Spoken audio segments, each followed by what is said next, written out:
കല്യാണ മഹൽ ദിനത്തിൽ നാം കുഞ്ഞാട്ടിൻ കല്യാണ മഹൽ ദിനത്തിൽ നാം കാന്തയായി നിൽക്കും ശോഭ പരിപൂർണതയോടെ കാന്തയായി നിൽക്കും ശോഭ പരിപൂർണതയോടെ മിന്നുന്ന വസ്ത്രങ്ങൾ ധരിച്ചു കൊണ്ടു നാം മിന്നുന്ന വസ്ത്രങ്ങൾ ധരിച്ചു കൊണ്ടു നാം പ്രിയൻ മുഖം കണ്ടാനന്ദിക്കും നിത്യയുഗങ്ങൾ പ്രിയൻ മുഖം കണ്ടാനന്ദിക്കും നിത്യയുഗങ്ങൾ.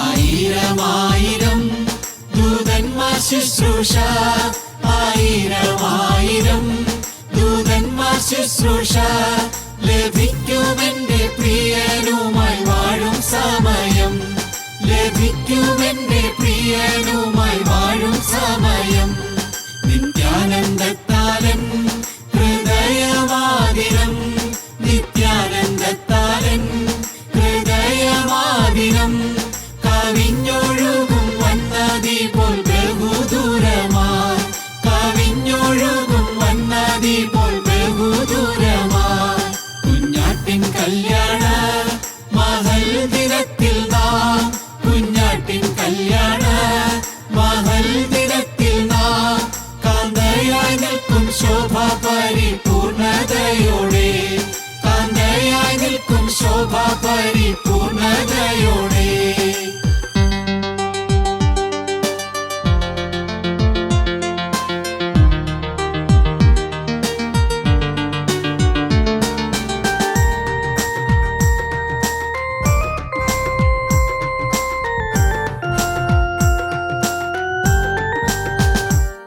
കാന്തനും കാന്തയും കല്യാണശാലയിൽ കാന്തനും കാന്തയും കല്യാണശാലയിൽ എണ്ണമില്ലാത്ത ശുദ്ധർ മധ്യേ വാഴും ചന്തമായി എണ്ണമില്ലാത്ത ശുദ്ധർ മധ്യേ വാഴും ചന്തമായി ലഭിക്കുമന്നേനീക്കസംഖ്യ നിക്ഷേപം ലഭിക്കുമന്നേനീക്കസംഖ്യ നിക്ഷേപം പ്രമോദമായി വാണിടും ഞാൻ യുഗായുഗങ്ങളായി പ്രമോദമായി വാണിടും ഞാൻ യുഗായുഗങ്ങളായി കുഞ്ഞാട്ടിൻ കല്യാണ മഹൽ ദിനത്തിൽ നാം കുഞ്ഞാട്ടിൻ കല്യാണ മഹൽ ദിനത്തിൽ നാം കാന്തയായി നിൽക്കും ശോഭ പരിപൂർണതയോടെ കാന്തയായി നിൽക്കും ശോഭ പരിപൂർണതയോടെ.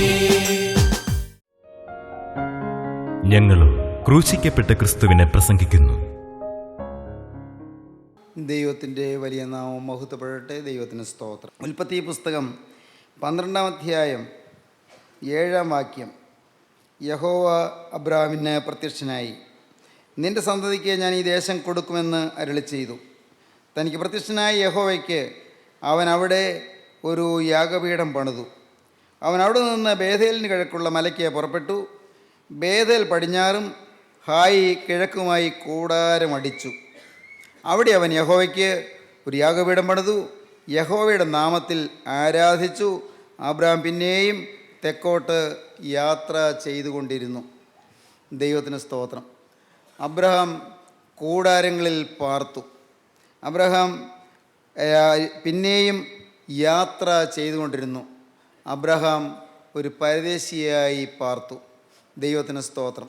ഒരിടത്തും സ്ഥിരവാസം അവൻ എടുത്തില്ല. നാം വായിക്കുന്ന അങ്ങനെയാണ്: ബേഥേൽ പടിഞ്ഞാറും ഹായി കിഴക്കുമായി കൂടാരമടിച്ചു. അവിടെ അവൻ യഹോവയ്ക്ക് ഒരു യാഗപീഠം പണിതു. കൂടാരമടിക്കുന്നത് സ്ഥിരവാസമല്ല എന്നതിൻ്റെ തെളിവാണ്. സ്ഥിരമായൊരു പാർപ്പിടം ഉണ്ടാക്കിയില്ല. നാം എല്ലാം കൂടാരവാസികളാണ്. നാം എല്ലാം പിൽഗ്രിംസാണ്. നാം എല്ലാം തീർത്ഥയാത്രക്കാരാണ്. ഇത് നമുക്ക് പരിചയമുള്ളൊരു വാക്കാണ്, തീർത്ഥയാത്ര. നാം ജീവിതത്തിൽ സിയോനിലേക്കുള്ള തീർത്ഥയാത്രക്കാരാണ്. ഈ ഭൗതികമായ യെരൂശലേമിലേക്കുള്ള തീർത്ഥയാത്രക്കാരല്ല, ഭൗതികമായ ബേത്ലഹേമിലേക്കുള്ള തീർത്ഥയാത്രക്കാരല്ല, ഭൗതികമായ ഏതെങ്കിലും പുണ്യസ്ഥലത്തേക്കുള്ള തീർത്ഥയാത്രക്കാരല്ല. എന്നാൽ നാം നിത്യമായ സ്വർഗീയ യെരൂശലേമിലേക്കുള്ള തീർത്ഥയാത്രക്കാരായ പരദേശികളാണ് നാം. ഇവിടം നമ്മുടെ ശാശ്വത പാർപ്പിടമല്ല. പ്രിയപ്പെട്ടവരെ, ഈ ഭൂമിയിൽ ശാശ്വത പാർപ്പിടമില്ല. അബ്രഹാം കൂടാരങ്ങളിൽ പാർത്തുകൊണ്ട് ദൈവം ശില്പിയായി നിർമ്മിച്ചതും അടിസ്ഥാനങ്ങളുള്ളതുമായൊരു നഗരത്തിനായി കാത്തിരുന്നു എന്ന് എബ്രായ ലേഖനം 11 അധ്യായത്തിൽ നാം വായിക്കുന്നുണ്ട്. അബ്രഹാം കൂടാരങ്ങളിൽ പാർത്തുകൊണ്ട് ദൈവം ശില്പിയായി നിർമ്മിച്ചതും അടിസ്ഥാനങ്ങളുള്ളതുമായ ഒരു നഗരത്തിനായി കാത്തിരുന്നു. അടിസ്ഥാനങ്ങളുള്ളതായൊരു നഗരം. ദൈവത്തിന് സ്തോത്രം. ദൈവം ശില്പിയായി നിർമ്മിച്ച ഒരു നഗരം, നിത്യനായ ദൈവത്തിൻ്റെ കരവിരുതിൻ്റെ ഫലമായി മാത്രം പണിയപ്പെട്ടതായ ഒരു നഗരം, ദൈവശില്പിയായി നിർമ്മിച്ചതും അടിസ്ഥാനങ്ങളുള്ളതുമായ ഒരു നഗരത്തിനായി അബ്രഹാം കാത്തിരുന്നു. അവൻ കൂടാരങ്ങളിൽ പാർത്തു. ഓർക്കുക, ഞാനും അതേ പ്രിയപ്പെട്ടവരെ നിങ്ങളും നാം കൂടാരവാസികളാണ്. ഇവിടെ താൽക്കാലികമായ പാർപ്പിടം, ഇവിടെ താൽക്കാലികമായ ജീവിതം. എപ്പോഴോ നാം ഈ കൂടാരത്തിൽ നിന്ന് നാം മാറിപ്പോകും. നാം താമസിക്കുന്ന നമ്മുടെ വീട്ടിൽ നിന്ന്, നാം ജീവിക്കുന്ന നമ്മുടെ ദേശത്തു നിന്ന്, നാം ആയിരിക്കുന്നതായ സാഹചര്യത്തിൽ നിന്ന് പ്രിയപ്പെട്ടവരെ നാം ഓരോരുത്തരായി നാം മാറിപ്പോകും. നാം നമ്മുടെ നിത്യഭവനത്തിലേക്ക് യാത്രയാകും. സഭാപ്രസംഗിയുടെ പുസ്തകം അവസാനത്തെ അധ്യായത്തിൽ പറയും, മനുഷ്യൻ അവൻ്റെ ശാശ്വത ഭവനത്തിലേക്ക് പോകും. ശാശ്വത ഭവനം ഒന്നുണ്ട്. ഇവിടെയുള്ളതെല്ലാം താൽക്കാലികമായ കൂടാരം. മനുഷ്യൻ അവൻ്റെ ശാശ്വത ഭവനത്തിലേക്ക് പോകും. ദൈവത്തിന് സ്തോത്രം. ശാശ്വതമായൊരു ഭവനം. ഞാൻ ചോദിക്കട്ടെ, ഈ ശാശ്വതമായ ഭവനത്തിൽ എത്തുന്നതിനെക്കുറിച്ച് നാം ചിന്തിച്ചിട്ടുണ്ടോ? ഒരു മരണമുണ്ട് എന്നതിനെക്കുറിച്ച് നാം ചിന്തിച്ചിട്ടുണ്ടോ? ഏതെങ്കിലും ശവസംസ്കാര ശുശ്രൂഷകളിൽ പങ്കെടുക്കുമ്പോൾ നമ്മുടെ ഉള്ളം പക്ഷവും തേങ്ങുകയും അല്പം ഒന്ന് ചിന്തിക്കുകയും ചെയ്യും. ഞാനും ഇതുപോലൊരു ദിവസം മരിച്ചു കിടക്കുമല്ലോ, എൻ്റെ ശവശരീരത്തിനടുത്തും ഇതുപോലെ പലരും സ്നേഹിതരും ബന്ധുമിത്രാദികളും ചാർച്ചക്കാരും നാട്ടുകാരും ചിലർ വന്ന് നോക്കിക്കൊണ്ട് നിൽക്കുമല്ലോ. എൻ്റെ ശവസംസ്കാര സമയത്ത് ശുശ്രൂഷകൾ പക്ഷേ ഇങ്ങനെ നടക്കുമല്ലോ. നാം അതെല്ലാം ആ സമയത്ത് ചിലപ്പോൾ ചിന്തിക്കും. പക്ഷേ നമ്മുടെ ദൈനംദിന ജീവിതത്തിൽ അതിനനുസരിച്ച് നമ്മുടെ ജീവിതത്തിൽ ഏതെങ്കിലും മാറ്റം വരുത്താൻ നാം ശ്രമിക്കാറുണ്ടോ? ഇതെല്ലാം താൽക്കാലികമാണെന്ന്, ഇവിടെയുള്ളതെല്ലാം മായയാണെന്ന്, എല്ലാം തൽക്കാലത്തേക്ക് ക്ഷണികമായി മാത്രം ഉള്ളതാണെന്ന് നാം ചിന്തിച്ചിട്ടുണ്ടോ? എല്ലാം വിട്ട് ഒരു നാൾ നാം പറന്നു പോകും, ശാശ്വത ഭവനത്തിലേക്ക് പോകും. ശാശ്വത ഭവനം. നമ്മുടെ കർത്താവ് പറഞ്ഞു, യോഹന്നാൻ്റെ സുവിശേഷം 14, 15, 16 എന്ന 3 അധ്യായങ്ങളിലാണ് കർത്താവായ യേശുക്രിസ്തുവിൻ്റെ ഒടുവിലത്തെ പ്രസംഗം നാം കാണുന്നത്. തൻ്റെ ശിഷ്യന്മാർ 11 പേരെ മാത്രം കൂട്ടി ഇരുത്തിക്കൊണ്ട് പറഞ്ഞതായ ആ ഒടുവിലത്തെ പ്രസംഗത്തിൽ കർത്താവ് പറഞ്ഞു തുടങ്ങിയത്, ഞാൻ നിങ്ങൾക്ക് സ്ഥലമൊരുക്കുവാൻ പോകുന്നു എന്നാണ്. ഞാൻ നിങ്ങൾക്ക് ഭവനം പണിയാൻ പോകുന്നു എന്ന്. ഞാൻ നിങ്ങൾക്ക് സ്ഥലമൊരുക്കുവാൻ പോകുന്നു, ഞാൻ നിങ്ങൾക്ക് ഭവനം പണിയാൻ പോകുന്നു. ദൈവത്തിന് സ്തോത്രം. അതുകൊണ്ട് നിങ്ങൾ ഇവിടെയുള്ള ജീവിതത്തിൽ നിങ്ങളുടെ ഹൃദയം കലങ്ങരുത്, നിങ്ങൾ ഭ്രമിക്കുകയും വരുത്. നിങ്ങളുടെ ഹൃദയം കലങ്ങരുത്, ഭ്രമിക്കുകയും വരുത്. ദൈവത്തിൽ വിശ്വസിപ്പീൻ, എന്നിലും വിശ്വസിപ്പീൻ. എൻ്റെ പിതാവിൻ്റെ ഭവനത്തിൽ അനേകം വാസസ്ഥലങ്ങളുണ്ട്, ഇല്ലെങ്കിൽ ഞാൻ നിങ്ങളോട് പറയുമായിരുന്നു. ഞാൻ നിങ്ങൾക്ക് ഭവനം പണിയാൻ പോകുന്നു, ഞാൻ നിങ്ങൾക്ക് സ്ഥലം ഒരുക്കുവാൻ പോകുന്നു. ഞാൻ പോയി നിങ്ങൾക്ക് സ്ഥലം ഒരുക്കിയാൽ ഞാൻ ഇരിക്കുന്നിടത്ത് നിങ്ങളും ഇരിക്കേണ്ടതിന് പിന്നെയും വന്ന് നിങ്ങളെ എൻ്റെ അടുക്കൽ ചേർത്തുകൊള്ളും. ദൈവത്തിന് സ്തോത്രം. നാം കൂടാരവാസികളാണ്. നമ്മുടെ കരുണയുള്ള കർത്താവ് നമുക്ക് വേണ്ടി ഭവനം പണിയാൻ പോയിരിക്കുന്നു. നമ്മുടെ കരുണയുള്ള കർത്താവ് നിത്യകൂടാരം നമുക്ക് വേണ്ടി ഒരുക്കിക്കൊണ്ടിരിക്കുന്നു. ദൈവത്തിന് സ്തോത്രം. സഹോദരങ്ങളെ, നമുക്കറിയാം കർത്താവ് 6 ദിവസം കൊണ്ട് സൃഷ്ടിയെല്ലാം പൂർത്തീകരിച്ചു. നിത്യനായ ദൈവം. നാം ഉൽപ്പത്തി പുസ്തകം 1-ാം അധ്യായത്തിൽ അങ്ങനെയാണ് കാണുന്നത്. 6 ദിവസം കൊണ്ട് സൃഷ്ടികർമ്മങ്ങളെല്ലാം പൂർത്തീകരിച്ചു. എന്നാൽ കേൾക്കൂ പ്രിയപ്പെട്ടവരെ, ജീവനുള്ള ദൈവം കഴിഞ്ഞ 2000-ലേറെ വർഷമായി എനിക്ക് വേണ്ടി, അതേ സ്നേഹിത നിനക്ക് വേണ്ടി, മകളെ നിനക്കൊരാൾക്ക് വേണ്ടി ഭവനം പണി തുടങ്ങിയിട്ട് വർഷങ്ങൾ 2000-ലേറെയായി. ഭവനം പണി പൂർത്തിയായിട്ടില്ല. ഞാൻ നിങ്ങൾക്ക് സ്ഥലം ഒരുക്കിയാൽ പിന്നെയും വന്ന് നിങ്ങളെ എൻ്റെ അടുക്കൽ ചേർത്തുകൊള്ളും. ഈ അണ്ടകടാഹത്തെ മുഴുവനും രചിക്കുവാൻ നിത്യനായ ദൈവത്തിന് 6 ദിവസമാണ് വേണ്ടിയിരുന്നത്. എന്നാൽ ഇത്രയേറെ വർഷങ്ങൾ കരുണയുള്ള കർത്താവ് നമുക്ക് ഭവനം പണിയുകയാണ്.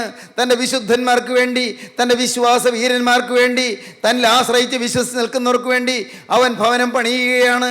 ഭവനം പണിത് പൂർത്തീകരിക്കുമ്പോൾ അവൻ മടങ്ങി വരും. ദൈവത്തിന് സ്തോത്രം. യേശു വീണ്ടും വരും. ഓർക്കുക, അബ്രഹാം കൂടാരങ്ങളിൽ പാർത്തു. അവൻ കൂടാരങ്ങളിൽ പാർത്തുകൊണ്ട് ദൈവശില്പിയായി നിർമ്മിച്ചതും അടിസ്ഥാനങ്ങളുള്ളതുമായ നഗരത്തിനായി കാത്തിരുന്നു. അവിടെ വീണ്ടും അബ്രഹാം യാത്ര ചെയ്ത് ബേഥേലിന് കിഴക്കുള്ള മലയ്ക്ക് പുറപ്പെട്ടു.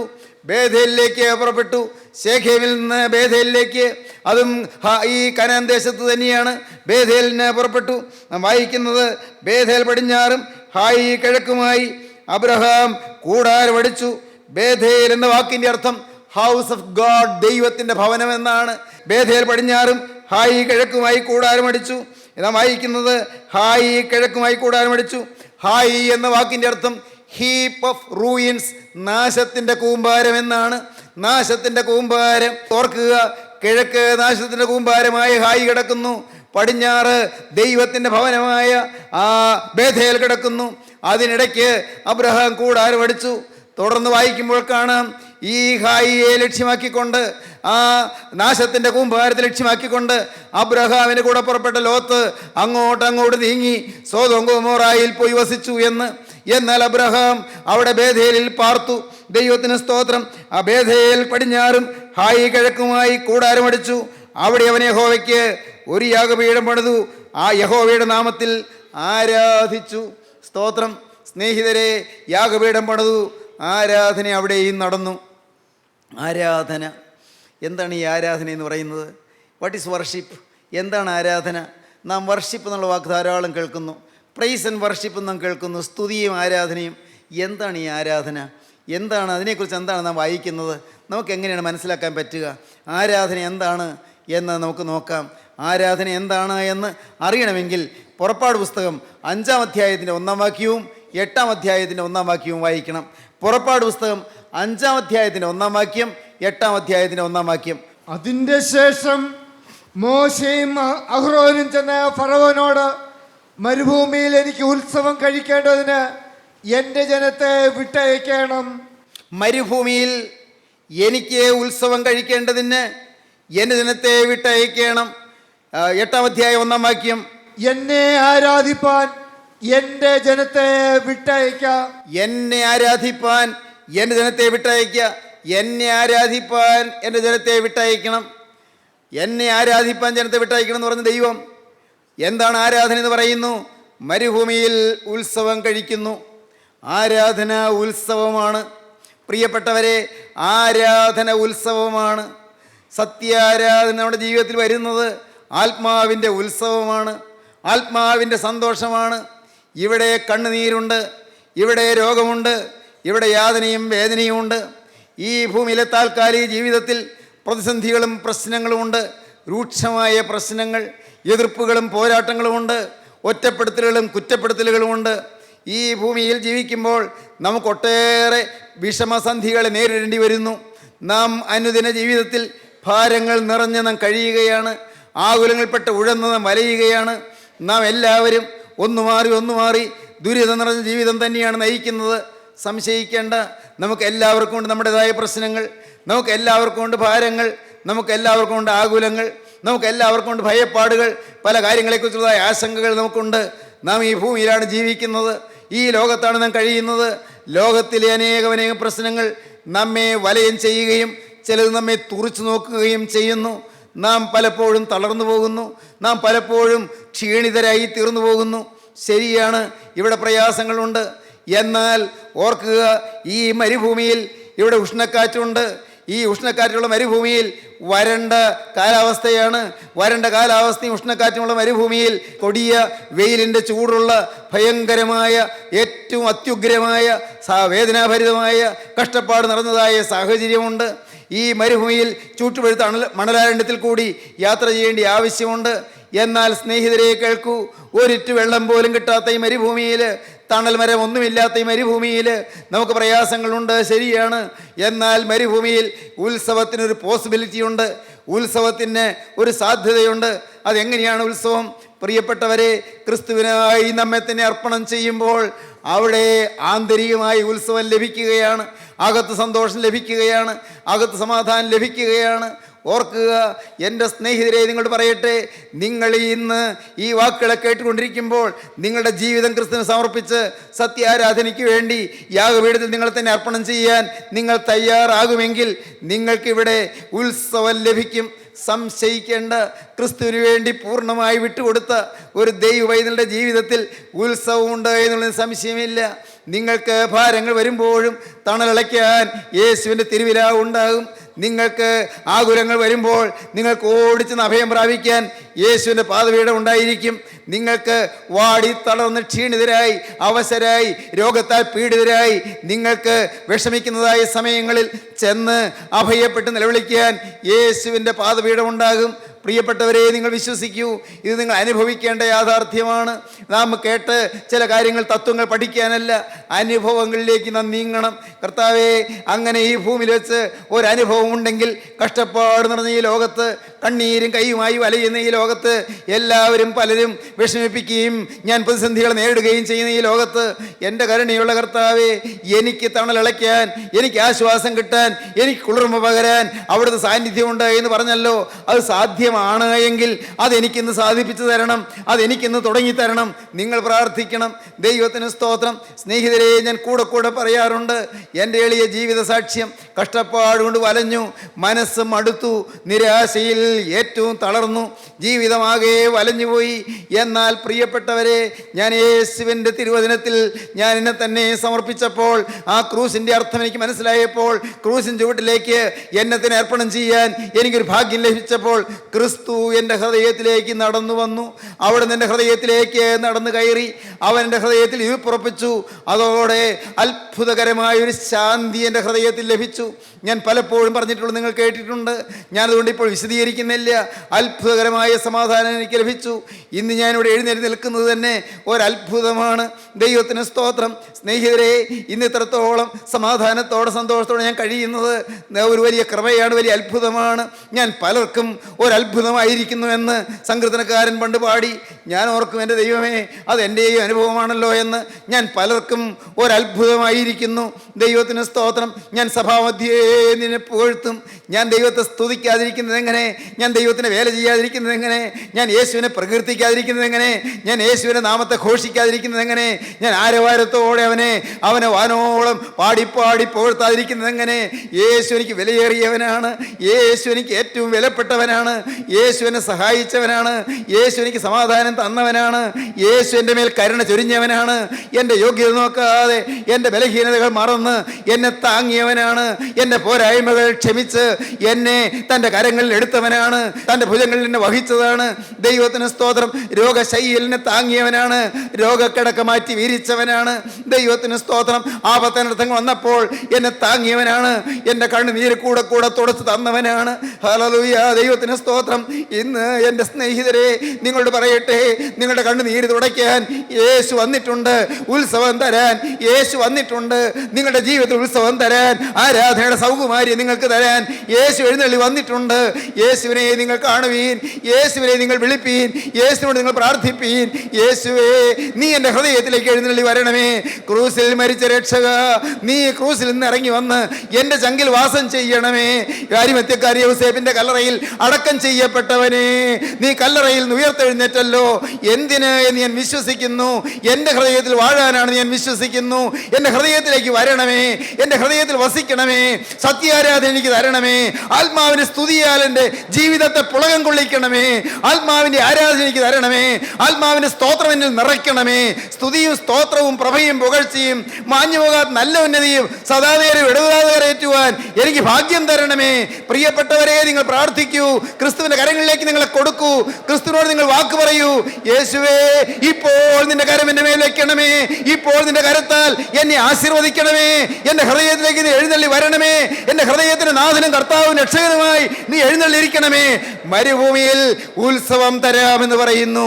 ആരാധന ഉത്സവമാണ്. ഹല്ലേലൂയ. ദൈവത്തിന് സ്തോത്രം. ആരാധന ഉത്സവമാണ്. പിന്നെ എന്താണ് ആരാധന? ആരാധന എന്താണ് എന്ന് റോമർക്ക് എഴുതിയ ലേഖനം 12-ാം അധ്യായത്തിൽ അപ്പോസ്തലൻ പറയും. നമുക്ക് വായിക്കാം. 12-ാം അധ്യായം 1-ാം വാക്യം മുതൽ വായിക്കാം. സഹോദരന്മാരെ, ഞാൻ ദൈവത്തിന്റെ മനസ്സലിവ് ഓർപ്പിച്ച് നിങ്ങളെ പ്രബോധിപ്പിക്കുന്നത്, നിങ്ങൾ ബുദ്ധിയുള്ള ആരാധനയായി നിങ്ങളുടെ ശരീരങ്ങളെ ജീവനും വിശുദ്ധിയും ദൈവത്തിന് പ്രസാദമുള്ള യാഗമായി സമർപ്പിപ്പീൻ. ഈ ലോകത്തിന് അനുരൂപമാകാതെ നന്മയും പ്രസാദവും പൂർണ്ണതയുമുള്ള ദൈവഹിതം ഇന്നതെന്ന് തിരിച്ചറിയേണ്ടതിന് മനസ്സ് പുതുക്കി രൂപാന്തരപ്പെടുവീൻ. ദൈവത്തിന് സ്തോത്രം. നിങ്ങൾ ബുദ്ധിയുള്ള ആരാധനയായിരിക്കണം. ദൈവത്തിന് സ്തോത്രം. ബുദ്ധിയുള്ള ആരാധനയായിരിക്കണം. ബുദ്ധിയുള്ള ആരാധനയായി നിങ്ങളുടെ ശരീരങ്ങളെ നിങ്ങൾ ദൈവത്തിന് സമർപ്പിക്കണം. എങ്ങനെ സമർപ്പിക്കണം? ജീവനും വിശുദ്ധിയും ദൈവത്തിന് പ്രസാദവുമുള്ള യാഗമായി സമർപ്പിക്കണം. അതാണ് ആരാധന. ജീവനും വിശുദ്ധിയും ദൈവത്തിന് പ്രസാദവുമുള്ള യാഗം. എൻ്റെ സ്നേഹിതരെ, നാം യാഗത്തെക്കുറിച്ച് കഴിഞ്ഞ പ്രാവശ്യം ചിന്തിച്ചു. യാഗം അബ്രഹാം ചെന്നിടത്തെല്ലാം യാഗപീഠം പടുത്തുവെന്നും യാഗം അർപ്പിച്ചെന്നും വായിച്ചു. ആരാധന കഴിച്ചെന്നും വായിച്ചു. നാം ആരാധന കഴിക്കുന്ന എന്താണ്? നമ്മുടെ ശരീരങ്ങളെ സമർപ്പിക്കണം. ഈ ശരീരത്തിൽ ദൈവത്തിന് സമർപ്പിക്കുന്നുവെങ്കിൽ, ദൈവം പരിശുദ്ധനാണ് നിങ്ങൾ വിശ്വസിക്കുന്നുവെങ്കിൽ, അശുദ്ധിയുടെ കണിക പോലും ഇനി ഉണ്ടാകരുത്. എൻ്റെ കർത്താവിന് സ്തോത്രം. ഒരവയവത്തിൽ പോലും കറ പിണയരുത് പ്രിയപ്പെട്ടവരെ. ഒരാറ്റം പോലും, ഒരണു പോലും അശുദ്ധി കലരരുത്. നമ്മുടെ നാവിൽ നിന്ന് വരുന്ന ഓരോ വാക്കും, നമ്മുടെ ഓരോ ചിരിയും, നമ്മുടെ ഓരോ കരച്ചിലും, നമ്മുടെ ഓരോ ചലനവും, പ്രിയപ്പെട്ടവരെ, നമ്മുടെ കണ്ണിൻ്റെ ഓരോ നോട്ടവും എല്ലാം വിശുദ്ധമായിരിക്കണം, വിശുദ്ധിയുള്ളതായിരിക്കണം. മാത്രമല്ല, എന്താണ് പറയുന്നത്? ജീവനും വിശുദ്ധിയും ദൈവത്തിന് പ്രസാദമുള്ള യാഗം. എൻ്റെ കർത്താവിന് സ്തോത്രം. ദൈവത്തിന് പ്രസാദകരമായ വാക്കുകളെ നാവിൽ വരാവൂ. നാം പറയുന്ന വാക്കുകളെ ശ്രദ്ധിക്കണം. ഓരോ വാക്കും, നാം പറയുന്ന ഓരോ വാക്കും നാം കണക്ക് പറയേണ്ടതാണെന്ന് ഓർത്തു കൊള്ളണം. ദൈവത്തിന് സ്തോത്രം. മത്തായിയുടെ സുവിശേഷം 12-ാം അധ്യായം 36-ാം വാക്യം അങ്ങനെ പറയും. മനുഷ്യ പറയുന്ന ഏത് നിസ്സാര വാക്കിനും ദൈവസന്നിധിയിൽ കണക്ക് കൊടുക്കേണ്ടി വരും, കണക്ക് ബോധിപ്പിക്കേണ്ടി വരും. മനുഷ്യർ പറയുന്ന ഏത് നിസ്സാര വാക്കിനും ദൈവസന്നിധിയിൽ കണക്ക് ബോധിപ്പിക്കേണ്ടി വരും. അതുകൊണ്ടാണ് പിതാക്കന്മാർ പ്രാർത്ഥിപ്പാൻ നമ്മെ പഠിപ്പിച്ചത്, അവയവങ്ങളുടെ തുറക്കപ്പെട്ട വാതിലുകൾക്ക് കാവൽക്കാരെ നിയമിക്കണമേ. അവയവങ്ങളുടെ തുറക്കപ്പെട്ട വാതിലുകൾക്ക് കാവൽക്കാരെ നിയമിക്കണം. എൻ്റെ പ്രിയപ്പെട്ടവരെ, നമ്മുടെ ശരീരത്തിലെ അവയവങ്ങളിലെ തുറക്കപ്പെട്ട വാതിലുകളിൽ കാവൽക്കാർ നിർത്തിക്കൊള്ളണം. നിങ്ങൾ ഓരോ ദിവസവും രാവിലെ എഴുന്നേറ്റ് പ്രാർത്ഥിക്കുമ്പോൾ ദൈവത്തോട് തനിയെ ഇരുന്ന് പറയണം, കർത്താവേ, എൻ്റെ ശരീരത്തിലെ അവയവങ്ങളുടെ തുറക്കപ്പെട്ട വാതിലുകൾക്ക് നീ കാവൽക്കാരെ നിയമിച്ചു കൊള്ളണം, സേവകാത്മാക്കളെ നിയമിച്ചു കൊള്ളണം, മാലാഖമാരെ നിയമിച്ചു കൊള്ളണം, കാവൽ മാലാഖമാരെ ആക്കിക്കൊള്ളണം. ഇന്ന് എൻ്റെ കർത്താവിന് പ്രസാദമല്ലാത്ത ഒരക്ഷരം എൻ്റെ നാവിൽ വരരുത്. കർത്താവിന് പ്രസാദമല്ലാത്ത ഒരു കാര്യം കേൾക്കാൻ എനിക്ക് ഇടവരരുത്. കർത്താവിന് പ്രസാദമല്ലാത്ത ഒരു കാര്യം കാണാൻ എനിക്ക് ഇടവരരുത്. യേശുവേ, എൻ്റെ അവയവങ്ങളുടെ തുറക്കപ്പെട്ട വാതിലുകൾക്ക് നീ കാവൽക്കാരെ നിയമിച്ചു കൊള്ളണം. ദൈവത്തിന് സ്തോത്രം. ഓർക്കുക, sense organs are the gateways of knowledge. അറിവിൻ്റെ വാതിലുകളാണ് നമ്മുടെ ശരീരത്തിൻ്റെ ജ്ഞാനേന്ദ്രിയങ്ങൾ. Sense organs are the gateways of knowledge. നമ്മുടെ ശരീരത്തിലേക്ക് അറിവ് കിട്ടുന്നതിന്, നമ്മുടെ മനസ്സിലേക്ക്, നമ്മുടെ ബുദ്ധിയിലേക്ക് അറിവ് അതിനുള്ളതായ വാതിലുകളാണ് നമ്മുടെ ശരീരത്തിലുള്ളതായ ആ അറിവിൻ്റെ ജാലകങ്ങളാണ്, അറിവിൻ്റെ കവാടങ്ങളാണ്, അറിവിൻ്റെ വാതിലുകളാണ് സെൻസ് ഓർഗൻസ്, ജ്ഞാനേന്ദ്രിയങ്ങൾ. ഓർക്കുക, അതിലെല്ലാം കാവൽക്കാർ നിയമിച്ചു കൊള്ളണം. വേണ്ടാത്തത് നമ്മുടെ ഉള്ളതിലേക്ക് കടന്നു വരരുത്, വേണ്ടാത്തതൊന്നും വരരുത്. ചീത്ത പടങ്ങൾ കാണരുത്. സ്നേഹിതരെ, കേൾക്കൂ, അശുദ്ധമായ ചിത്രങ്ങൾ കാണരുത്. ബ്ലൂ ഫിലിംസ് കാണുന്നവരുണ്ട്, സിനിമയിലെ ഹീന ചിത്രങ്ങൾ കാണുന്നവരുണ്ട്, സിനിമാ സീരിയൽ കണ്ട് രസിക്കുന്നവരുണ്ട്. പ്രിയപ്പെട്ടവരെ, പറയട്ടെ, നമ്മുടെ കണ്ണ് ക്രിസ്തുവിന് സമർപ്പിച്ചതായിരിക്കണം, അത് യാഗമായി അർപ്പണം ചെയ്തതായിരിക്കണം, ജീവനും വിശുദ്ധിയും ദൈവത്തിന് പ്രസാദവുമുള്ള യാഗമായി സമർപ്പിച്ചതായിരിക്കണം. നമ്മുടെ കണ്ണ് അരുതാത്തത് കാണാനുള്ളതല്ല. സ്ത്രീയെ മോഹിക്കേണ്ടതിന് അവളെ നോക്കുന്നവൻ ഹൃദയം കൊണ്ട് വ്യഭിചാരം ചെയ്തു പോയി എന്ന് തിരുവചനം പറയുന്നു. സ്നേഹിതരെ, കേൾക്കൂ, ഇതൊന്നും അപ്രാപ്യമാണ് നിങ്ങൾ വിചാരിക്കരുത്. എനിക്ക് സാധ്യമല്ല എന്ന് വിചാരിക്കരുത്. പ്രായോഗികമല്ല എന്ന് നിങ്ങൾ ചിന്തിക്കരുത്. ദൈവത്തിന് സ്തോത്രം. നീ ആവശ്യക്കാരനാണെങ്കിൽ മകനെ നിനക്ക് സാധിക്കും, മകളെ നീ ആവശ്യക്കാരിയാണെങ്കിൽ നിനക്ക് സാധിക്കും. കൂടിയേ കഴിയുമെന്നുണ്ടെങ്കിൽ നിനക്ക് സാധിക്കും. ഓർക്കുക, നമ്മുടെ അവയവങ്ങളെ ജീവനും വിശുദ്ധിയും ദൈവത്തിന് പ്രസാദവുമുള്ള യാഗമായി സമർപ്പിപ്പീൻ. അതാണ് ബുദ്ധിയുള്ള ആരാധന, അത് ഉത്സവമാണ്. അങ്ങനെ വരുമ്പോൾ, പാപം വിട്ട് മാറുമ്പോൾ നമ്മുടെ ജീവിതം ഉത്സവമായി മാറും. നമ്മുടെ അരികത്ത് വരുന്നവർക്ക് ഉത്സവത്തിൻ്റെ സന്തോഷം ലഭിക്കും, ആനന്ദത്തിൻ്റെ പ്രഘോഷം ലഭിക്കും, ആനന്ദത്തിൻ്റെ ആരവാരം ലഭിക്കും, അവിടെ സ്തുതി ഉളവാകും. ഞാൻ ചോദിക്കട്ടെ, നിങ്ങളുടെ ജീവിതത്തിൽ ഈ സാക്ഷാത്തായ ആനന്ദമുണ്ടോ? യേശു വസിക്കുന്നുള്ളതായ ആനന്ദം. ഞാൻ കൂടെ ചേർത്ത് പറയും, ആദ്യം പറഞ്ഞത് വീണ്ടും പറയും. ഓർക്കുക, കഷ്ടപ്പാടുണ്ട്, ഞെരുക്കങ്ങളുണ്ട്, രോഗങ്ങളുണ്ട്, വേദനകളുണ്ട്, താങ്ങാൻ വയ്യാത്ത പ്രശ്നങ്ങളുണ്ട്. എന്നാൽ അതിൻ്റെ മധ്യത്തിൽ ഉത്സവം നമുക്ക് ലഭിക്കും. എൻ്റെ ദൈവത്തിന് സ്തോത്രം. വേണമോ നിങ്ങൾക്ക്? അതിനാഗ്രഹമുണ്ടോ നിങ്ങൾക്ക്? എന്നാൽ കുരിശിൽ മരിച്ചവനെ നോക്കുക, ക്രൂശിൽ തലചായ്ച്ചവനെ നോക്കുക, എങ്കിൽ മാത്രമേ നിനക്ക് ഉത്സവം കിട്ടുകയുള്ളൂ. ദൈവവൈതലേ, അവിടെ തിരുരക്തം ചിന്തി, കൈകളും കാലുകളും തുളച്ച്, വിലാവിൽ നിന്ന് രക്തം ധാരധാരിയായി ഒഴുകി. എൻ്റെ പ്രിയപ്പെട്ടവരെ, ശിരസിൽ മുൾമുടി വഹിച്ച്, മുഖത്ത് തുപ്പലേറ്റ്, കന്നത്ത് അടിയേറ്റ്, പുറത്ത് ചാട്ടവാറ് കൊണ്ട് വിണ്ട് കീറി, ആ കൈകളും കാലുകളും തുളയ്ക്കപ്പെട്ട് കിടക്കുന്ന ആ യേശുവിനെ നോക്കിയാൽ മാത്രമേ നമുക്ക് വാസ്തവമായി ആരാധന ആരംഭിക്കാൻ പറ്റുകയുള്ളൂ. അവിടെ മാത്രമേ വിശുദ്ധിയുള്ളൂ, അവിടെ മാത്രമേ സ്നേഹമുള്ളൂ. ആ ക്രൂസിൽ നിന്നൊഴുകിയ തിരുരക്തത്തിൽ മാത്രമേ വിശുദ്ധി നമുക്ക് അനുഭവമാക്കാൻ കഴിയുകയുള്ളൂ. പ്രിയപ്പെട്ടവരെ, നിങ്ങളോട് പറയട്ടെ, ഇന്ന് ഈ വാക്കുകളെ കേട്ടുകൊണ്ടിരിക്കുമ്പോൾ നിങ്ങൾ ക്രൂസിനെ ധ്യാനിക്കൂ. ആ ക്രൂസിന്മേൽ കിടക്കുന്ന മോഹന രൂപത്തെ നിങ്ങൾ ധ്യാനിക്കൂ. ആ അത്ഭുത പുരുഷനെ നിങ്ങൾ ധ്യാനിക്കൂ. ആ ദിവ്യ പുരുഷനെ നിങ്ങൾ ധ്യാനിക്കൂ. ദിവ്യ പുരുഷനായ കർത്താവായ യേശുവിനെ നിങ്ങൾ ധ്യാനിക്കൂ. അവൻ നിങ്ങളുടെ അരികത്തേക്ക് വന്നിരിക്കുകയാണ്. അങ്ങ് ദൂരെ ദൂരെ ഗോകുൽത്തായിൽ അവൻ കുരിശുമേൽ കിടക്കുന്നവനായിട്ടല്ല, നിങ്ങളുടെ അരികത്ത് വന്ന് നിങ്ങളുടെ നേരെ ആണിപ്പാടുള്ള കരം നീട്ടിക്കൊണ്ട് നിൽക്കുന്നവനായി അവനെ നിങ്ങൾ ധ്യാനിക്കൂ. അവൻ്റെ കരത്തിലേക്ക് പ്രിയപ്പെട്ടവരെ നിങ്ങളുടെ ഭാവി നിങ്ങളെ ഏൽപ്പിച്ചു കൊടുക്കൂ. ആ തിരക്തം പുരണ്ട കരങ്ങളിലേക്ക്, ആ ആണിപ്പാടുള്ള കരങ്ങളിലേക്ക് നിങ്ങളുടെ ഭാവി നിങ്ങൾ ഏൽപ്പിച്ചു കൊടുക്കൂ. അവൻ നിങ്ങളെ തഴുകട്ടെ, അവൻ നിങ്ങളെ സ്വീകരിക്കട്ടെ, അവൻ നിങ്ങളെ ആശീർവദിക്കട്ടെ, അവൻ്റെ തിരക്തം നിങ്ങളെ കഴുകട്ടെ, അവൻ്റെ തിരക്തത്താൽ നിങ്ങൾക്ക് ശുദ്ധീകരണം പ്രാപിക്കാൻ കഴിയട്ടെ. നിങ്ങളുടെ ജീവിതം ഉത്സവമായി മാറട്ടെ, സത്യാരാധന തുടങ്ങട്ടെ, യാഗപീഠം പണിയട്ടെ, യാഗപീഠത്തിൽ യാഗവസ്തു അർപ്പണം ചെയ്യട്ടെ, എല്ലാം യാഗമായി അർപ്പിക്കട്ടെ, ആരാധന ആരംഭിക്കട്ടെ, സ്വർഗീയ ആരാധനയിലേക്ക് നീങ്ങട്ടെ, സ്വർഗീയ സദസ്സിലേക്ക് നീങ്ങട്ടെ, സ്വർഗീയ സൗകുമാര്യം വിളയട്ടെ, അത്ഭുത കൃപകൾ പകരട്ടെ. ദൈവമക്കളുടെ മേൽ ദൈവത്തിന്റെ കൃപയുടെ ആത്മാവ് ഇറങ്ങട്ടെ, കൃപയുടെ ആത്മാവ് തീയായി നിങ്ങളുടെ മേൽ ഇറങ്ങട്ടെ, തീ നിങ്ങളുടെ ശരീരത്തിലൂടെ ഒഴുകട്ടെ, തീ നിങ്ങളുടെ സിരകളിലൂടെ പായട്ടെ. സ്വർഗത്തിന്റെ അഗ്നി, പരിശുദ്ധ റൂഹായുടെ അഗ്നി, പരിശുദ്ധാത്മാവിന്റെ തീജ്വാല നിങ്ങളെ ആകമാനം മാറ്റിമറിക്കട്ടെ. അത്ഭുതങ്ങൾ നടക്കട്ടെ, രോഗബാധകൾ മാറട്ടെ. പ്രിയപ്പെട്ടവരെ, ശാപബന്ധനങ്ങൾ അഴിയട്ടെ, പൈശാചിക ബന്ധനങ്ങൾ മാറട്ടെ, സാത്താന്യ കോട്ടകൾ പൊട്ടട്ടെ, ജീവനുള്ള ക്രിസ്തു ഇറങ്ങി വരട്ടെ, അവന്റെ കൃപ നിങ്ങൾ തഴുകട്ടെ, അവന്റെ അത്ഭുത കൃപയാൽ നിങ്ങൾ നിറയട്ടെ. ദൈവനാമം മഹത്വപ്പെടട്ടെ. നമുക്ക് പ്രാർത്ഥിക്കാം. കരുണയുള്ള കർത്താവേ, ഈ അത്ഭുതകരമായ സ്നേഹത്തിനായി ഞങ്ങൾ നിന്നെ സ്തുതിക്കുന്നു. ഗോകുൽത്തായിലെ നിർമ്മല സ്നേഹത്തിനായി ഞങ്ങൾ നിന്നെ സ്തുതിക്കുന്നു. ആ സ്നേഹം ഞങ്ങളോട് ഗുണകരമായി സംസാരിക്കുന്നതിനായി ഞങ്ങൾ നിന്നെ സ്തുതിക്കുന്നു. കർത്താവേ, ക്രൂസിൻ ചുവട്ടിൽ എല്ലാം അർപ്പണം ചെയ്ത് എഴുന്നേൽപ്പാൻ ഞങ്ങൾക്ക് ഭാഗ്യം തരുന്നതിനായി സ്തോത്രം. വചനം കേട്ട എല്ലാവരെയും എൻ്റെ നാഥാവണ് തഴുകണമേ, എല്ലാവരെയും തലോടണമേ, കണ്ണുനീര് തുടയ്ക്കണമേ, രോഗബാധകൾ മാറ്റണമേ, ശാപബന്ധനങ്ങൾ അഴിക്കണമേ, തിരുനാമം മഹത്വപ്പെടുത്തണമേ. യേശുക്രിസ്തുവിൻ്റെ രാജകീയ നാമത്തിൽ പ്രാർത്ഥിക്കുന്ന പിതാവേ, കൃപയോടെ കേൾക്കുമാറാകണമേ. ആമേൻ.